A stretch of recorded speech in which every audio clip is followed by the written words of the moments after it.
morning, everyone. I hope everyone is having a wonderful start to day two of Abu Dhabi Finance Week. Sorry, technical difficulty. I'm joined on stage by my wonderful panelists, Courtney Powell from 500 Global, on my immediate left. Right next to her is Christos from Iliad Partners, following which we have Mohammed from Middle East Lead SC Ventures. And lastly, I'm joined on stage by William from Kaya Association. Thank you all for taking the time. I'm going to start off with a question that's directed to all of my panelists, starting off with Courtney. So, Courtney, the Middle East investment landscape is so dynamic and evolving as we speak on a daily basis, right? What sort of opportunities are there in the region that investors can currently capitalize on? Yes, I think you're right. I mean, it's been incredible Yeah. to see the evolution and the Yeah. growth of the region. We actually made our first investment in 2012. And so from 2012 today, as you can imagine, the opportunities have grown immensely. And I think in terms of sectors, we continue to be very excited about the fintech opportunities that we've been investing in now for quite some time. But more recently, I think you're starting to see AI really trickle in to the region, a little bit more of a focus on consumer technology and B2B, which early on we didn't see quite as much. And I think also the stage of investment has changed. I mean, within our first fund, it was primarily seed stage investing, and today you're seeing real opportunities coming into later stage, Series B and beyond, as companies are able to grow not just within the region, but also then expand to the U.S. and in other regions worldwide. So I think it's a great time to be investing in venture across the MENA region, and we believe it's going to continue at an even more accelerated pace over the next couple of years. Speaking of opportunities, Christos, Iliad Partners just launched their new VC fund earlier this morning. Can you tell us a little bit more about that? Absolutely. Thank you so much for sharing that information. So we're very proud to share that we announced the launch of our new fund. Iliad Partners has been an early player in the ecosystem. We've been active since 2016, so we've been sort of early contributors to the ecosystem. We've always been early believers in the potential of founders and tech startups here in this part of the world. And with this fund, we're looking to execute our strategy at scale and truly believe in its potential. The focus of the fund, it's a $50 million fund, which we now did our first close. The focus is geographically MENA with a focus on UAE and Saudi. These are two geographies that we believe there's a lot of opportunity investing at the early stage, pre-Series A and Series A, in sectors including logistics, fintech, and proptech. These are three of the verticals that we believe there's a lot of opportunity. Our primary focus is B2B, and a key part of our model is to systematically connect our startups with our LP base, which is largely large conglomerates and that have interests in these sectors. So we see opportunities in these sectors, in these geographies, and we believe there's a lot of digitalization and innovation to be done still in the region, and we're still at the beginning. And we're very excited to be a part of this and work very closely with the founders. Speaking of opportunities, Mohammed, what are your thoughts on the Middle East investment landscape and the sort of opportunities it's offering investors in the region? Thank you. Thank you very much, Amira. And maybe first of all, allow me to recognize this wonderful forum. I think Abu Dhabi Finance Week is a great opportunity for us to attend very insightful sessions, very insightful panels. And it's very encouraging to have you here joining us today. So thanks for the opportunity and thanks for a wonderful week. Before speaking about opportunities, Amira, and the forum here, allow me to refer to your first part of the question, the Middle East and Abu Dhabi and the UAE, and what makes this region unique and what makes Abu Dhabi unique is the ecosystem, the way how the infrastructure is, the way how the partners, the service providers, the regulatory regime, the maturity of the entire ecosystem is something which we at SE Ventures look very carefully before even assessing the opportunities. That's indeed very, very well established. And hence, looking at the second part of the question, which is opportunities, there are several opportunities here. There are very much untapped areas which we at SE Ventures looking forward to partner with like-minded partners in the region and in Abu Dhabi. Just to give you very brief examples, so we focus on 4 different themes which are very much aligned to the opportunities and the vision of the UAE and Abu Dhabi. We focus on themes such as SME, we focus on digital assets, we focus on online economies, we focus on ESG and financial inclusion, all of which they're very much aligned with the vision of Abu Dhabi and the country, and all of which come with different level of opportunities and different level of commercial angle for SE Ventures for others. Maybe allow me also to share exclusively with the audience here today that speaking about opportunities, we've signed 2 MOUs yesterday. And the focus of these 2 MOUs is to establish our SME venture here from Abu Dhabi to the region. And the MOUs were signed with Emirates Post, or what's known now as 7X, and the other MOU was signed with Lulu Finance. Perfect. Congratulations on Thank you very that. much. Yeah, it Thank sounds amazing. We're looking forward to hearing more about that very soon. William, from an alt investment perspective, what are your thoughts about the Middle East landscape and opportunities for investors here? Yeah, thanks, Amir. And also, I want to echo the sentiments. ADFW. It's just great to have Kaya here. I don't have breaking news to announce like my prior speakers. And also, Kaya has the luxury of having opinions without having to invest the capital. So we can appear somewhat righteous, these folks doing the hard work. But I look at what's gone on in the VC space over the last 15 to 20 years.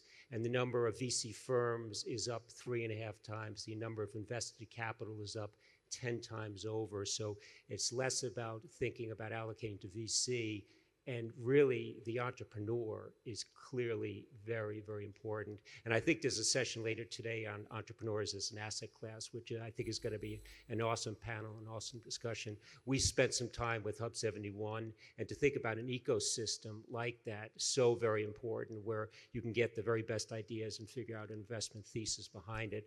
But I look at this part of the world, and you don't have some of the hurdles you might have in other parts of the U.S. And I was reminded in a discussion earlier this week that to get a mining permit in the U.S., just to get the minerals out of the ground, could take 15 to 20 years. In parts of the UAE, 18 months. So it's an awesome point to point as an investor. So I think there's still a lot of work to be done. Today's alpha is tomorrow's beta. Performance dispersion in the VC space is the widest of any asset class, 3,000 basis points from the bottom to the top quartile. So the name of the game is very much manager selection. So Courtney, 500 Global works with stakeholders across the board, right? Investors, corporates, government. How important is that synergy? Sorry about that. How important is that synergy for the success of the investors, as well as what kind of lessons can we learn from other ecosystems across the region? Sure. So I think the ability for a venture capital firm of our size to engage with multiple stakeholders is really critical. 500 deploys half of its capital within the US and the remaining half outside across about 90 countries. So the more emerging a market is, the more critical it is to really engage with regulators early on, with policymakers early on, and those who are looking to really see an ecosystem accelerate. I think actually ADGM is one of the best examples of regulators who have been extremely open to input from venture capitalists and other asset managers to really build a platform to enable growth. And I think worldwide, what you're seeing more and more is governments now believing for the first time, over the last 5 years or so, that technology and venture capital is really a way to drive economic development. So the more belief and the more kind of examples of huge winners coming from a particular region and creating jobs, creating capital, creating additional momentum, the more support we're going to get. And we need venture capitalists to really lean in and be a part of those conversations so we can pave the way for our portfolios to continue to do well. Speaking of paving the way, Christos, I mean, Iliad is involved in, early stage tech startups. Sorry about that. I think we're having some technical difficulties with the mic. What sort of support does Iliad Partners provide, and how do you overcome the challenges that these early tech startups sort of face in scaling up across the region or just internationally? Sure. So part of the inspiration to actually establish Iliad Partners was some of the challenges I faced as an entrepreneur before becoming a VC. Back in the day, there were actually a lot of them. I think things have gotten much better. But, what do you need as a startup? Growing your business development, getting clients, entering new markets. So my fourth startup, which I exited in 2017, was Glambox. It was a startup which we started in the UAE and then expanded into Saudi. So things like gaining clients, if you're a B2B startup, if you're entering a big market like Saudi with business development, but also some of the infrastructure, such as board governance, setting up a finance function. So these are all the things that we as Iliad try to support founders with, because we believe it's very important, and we've sort of learned that lesson as entrepreneurs, growing the business revenues, expanding into new markets, and just really, we believe early stage venture capital, you really have to be active and hands-on. You have to be by the side of the entrepreneur, supporting them, being very interactive and almost operational with them. I also have to say that it's very important to be part of a strong and nurturing ecosystem. So we are actually based in ADGM. We really benefit from the Abu Dhabi ecosystem and our partners with Hub 71. Being part of such a vibrant ecosystem in the broader UAE is very important. It's also very important to have access to big markets and other ecosystems such as Saudi, because at the end of the day, as a startup, you want to grow and scale. So I think investors being active and hands-on, but also being part of vibrant ecosystem and access to big markets is very important. Mohammed, emerging technologies, AI, blockchain, Web3, etc., are sort of reshaping financial services. How is SC Ventures sort of leveraging these new opportunities and sort of changing the face of the landscape in the region? Thanks, Amira. First of all, I've mentioned earlier that digital asset is one of our key themes out of the 4 themes we focus on as SC Ventures. And the reason why we call it digital asset, first of all, that it goes beyond Web3 or blockchain or tokenization or other stuff. So for us, we've been focusing on digital asset, not just today or yesterday. We've been focusing on digital assets for the past few years. Before speaking about the challenges, let me highlight that, and let me proudly mention here that the opportunities and the support we get from the ecosystem, especially in this part of the world, is increasingly important for us. We've started building and moving some of our digital asset ventures and businesses from different parts of the world, deploying them here and increasing our investments, in particular to digital asset. We've also invested $100 million by establishing a digital asset fund in partnership with one of our strategic partners from Japan. And obviously the opportunities, the support, the entire ecosystem is a very robust ecosystem, as I mentioned just a while ago. Now, speaking about challenges, there's always an inherent risk associated with digital assets. And without appropriate governance, without appropriate international standard to make sure that startups, ventures, the entire ecosystem is growing in a sustainable and healthy manner, in a very short period of time, the entire market would struggle. And we've seen many examples. We in SC Ventures, we would never compromise over governance. The way how we build our digital asset ventures, we do it in a very systematic way. We have a robust governance structure supported by policies, procedures, and we follow local and international regulatory framework. I think by addressing that challenge and by working closely as venture builders, as investors, as regulators and service providers, that would ensure more and more that the vulnerability in the market is addressed and managed. William, speaking of governance and transparency, Kaya sort of emphasizes governance and transparency in education as well, right? So how are fintech and digital assets influencing professional certifications and educations, and how is Kaya sort of adapting to them and capitalizing on them? Well, it's everything, and I love the way Mohammed summed it up, that you really have ESG, and we may talk about that. The G is so very important. Without that, the E and the S do not matter at all. But we've got a whole new set of asset owners coming into this space, and if you look at the global AUM pie, it used to be institutions all the time. The individual investor is now dominant. They have about 150 trillion versus 145 for the institution, and that number is going to continue to grow.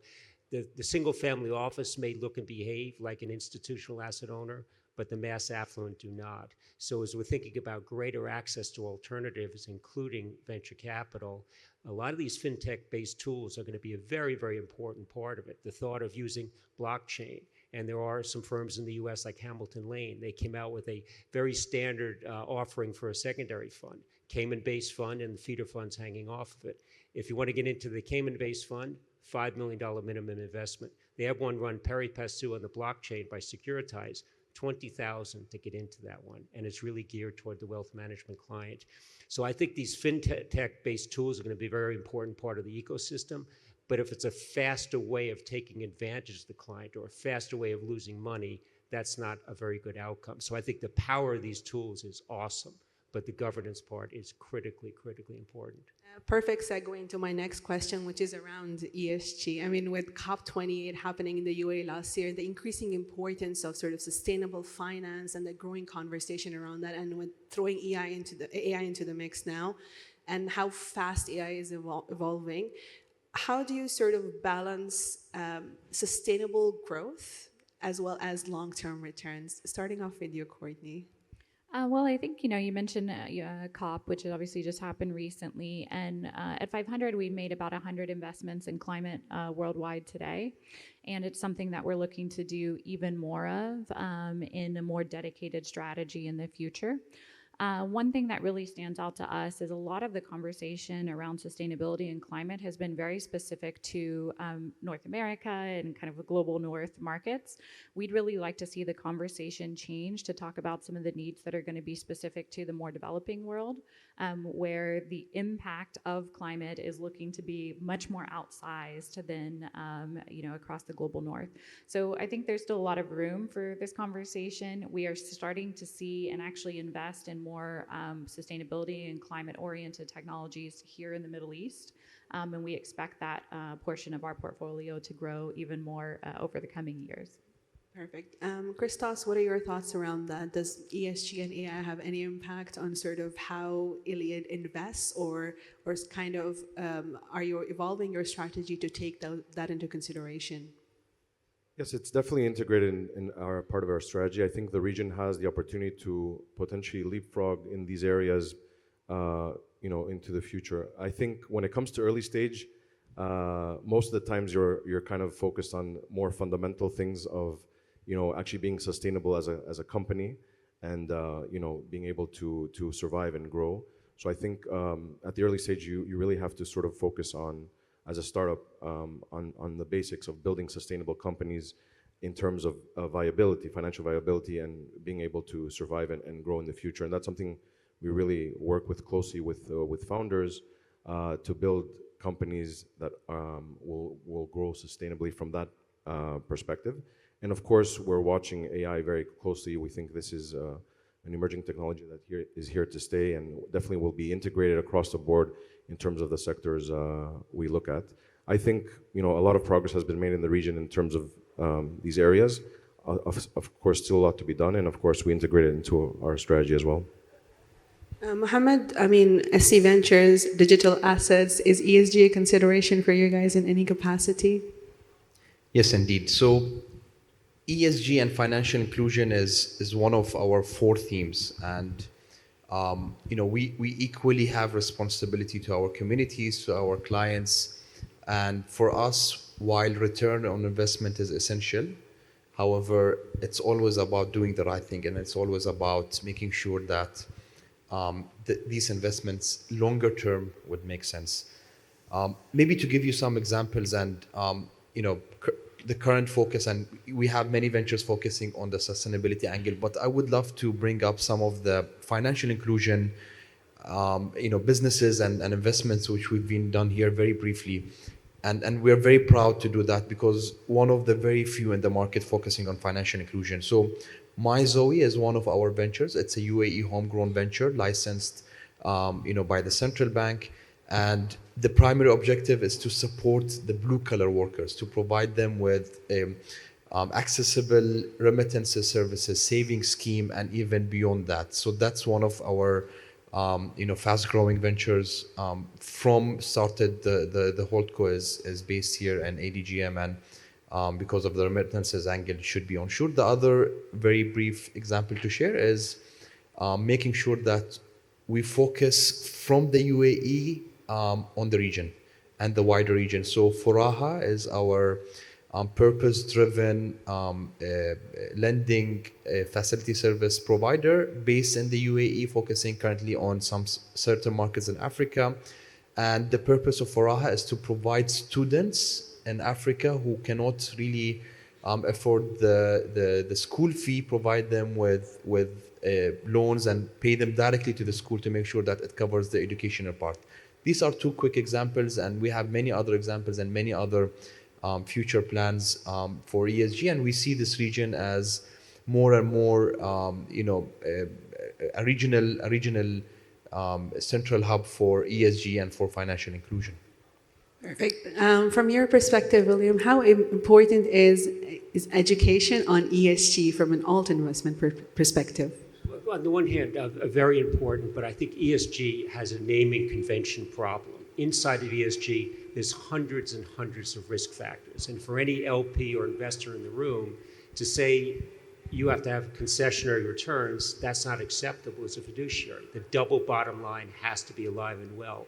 So I think you've got to be very, very specific about the theme you're looking to solve for or risks you're looking to be exposed to. So is it food security? Is it biodiversity? Is it climate? Is it energy transition? You've got to be very specific on that point. But if you go to your investor and say, I want to have an ESG-friendly fund, it allows for a lot of wiggle room for exactly what you're trying to solve for. And I think over an investment life cycle, are you really going to get the benefit of that double bottom line? I think not. You've got to be very, very specific on the theme. Perfect. I think my last question to all the panelists, starting with you, Courtney, is is there any specific trend or sector in 2025 that investors should be focusing on? What are your thoughts around that? I mean, I'll just skip AI because I feel like that's kind of a given at this point. I think despite the popularity of fintech that we've seen, across the last 15 years of venture investing, I still think there's a long way to go, whether we're talking about financial inclusion, whether we're talking about what AI will actually bring into fintech. I think fintech is going to continue to be a massive value driver across venture, and particularly within this region. And whether we're talking about developing or more advanced markets, I think that's where we're going to continue to see the bulk of returns. Christos, what are your thoughts? I'll have to agree with Courtney on AI. I think this is an area which is going to be top of mind. I don't think we've figured out exactly how it's going to be impacting the various sectors, but definitely it's something that we need to watch and see how we integrate. Beyond that, from our perspective, we continue to believe in, first of all, digitizing the region and then innovating in key sectors. We work very closely with corporates. We believe, with a lot of the traditional family groups that we work with, digital transformation is on top of mind. And we work with them to digitize through our portfolio. So there's still a lot of work to be done on the basics, which is digitizing. I think some great progress has been done over the last 10 years. So as we complete the first wave of digitization in the region, and then we innovate, of course, AI will come and overlap across all these sectors. So I don't think we have all the answers, or even most of them, but we definitely have to watch AI very closely, and we're definitely doing that. Mohammed, any particular sectors or trends that SC Ventures is watching out for? So all sectors are still very, positively growing and very optimistic about different sectors. We've accelerated our businesses from 2 ventures in less than 1 year. Today we have 8 and more to come, 8 different businesses. The very quick example to share here is we've just incorporated here in ADGM our SME venture. The primary objective is to provide a B2B e-commerce for Abu Dhabi and from Abu Dhabi to the entire region. Stay tuned. That's something which we are investing heavily in, and we are partnering with, as I mentioned earlier, the post office, some of the financial institutions, and the entire ecosystem to support SMEs to grow. Perfect. William, any last thoughts? Yeah, and I see we're in overtime, so I'll make this quick. So Howard Marks' most recent memo, Ruminating on Asset Allocation, it's excellent, 8-page read. So he talks about accessing a business. Do you want to be an owner, equity investor, or a lender, debt investor? I think venture debt at this turn of the market, for the aforementioned reasons, should be an interesting asset class to consider. Amazing. Thank you so much. Thank you to my wonderful panelists. Thank you to the audience for being a part of this conversation. Big round of applause, please, for my wonderful panelists.